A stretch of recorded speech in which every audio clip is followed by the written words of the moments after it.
we're living in a time when our Muslim brothers and sisters have been made to feel very different, made to feel a shadow over their very names and identities.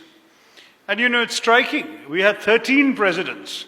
We've had 13, no, we've now had 14 presidents, I guess, 3 of whom have been Muslims.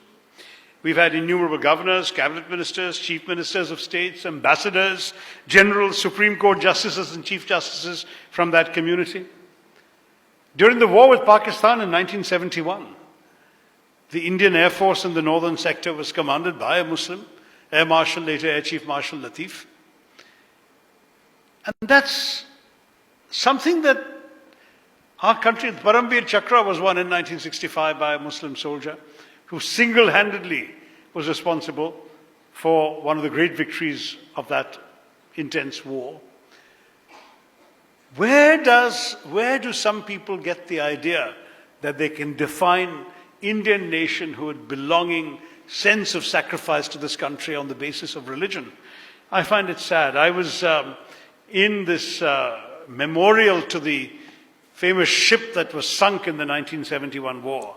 Captain Mullah went down with the ship. And the name of every single sailor, on that ship is enshrined on this marble slab. And I was reading every name, and there is not one religion in India unrepresented amongst those who gave their lives for our country.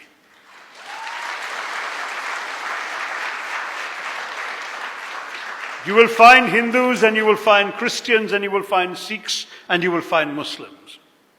And let me tell you, when you go to the Andaman Islands, to the notorious cellular jail, where the British imprisoned some of our nationalist heroes, and you look at the names on the wall there of those who were imprisoned sometimes for decades, those who died there, again, every religion of India is represented on those names.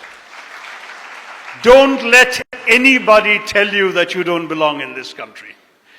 Every religion has a claim on the idea of India, on the essence of what India is all about. And I want to tell you that the kind of competitive chauvinisms we're seeing in our politics is something I'm disgusted by and I deplore. And I will fight against it. I will raise my voice. However many cases are filed against me, and there have been 4 so far, there will be more.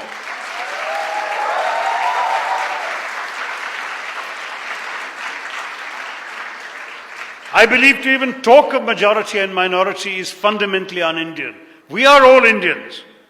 The suggestion that only a Hindu, and that too only a certain kind of Hindu, can be an authentic Indian is an affront to the very premises of Indian nationalism. And India, and I think she quoted that very appropriately, an India that denies itself to some of us will end up denying itself to all of us.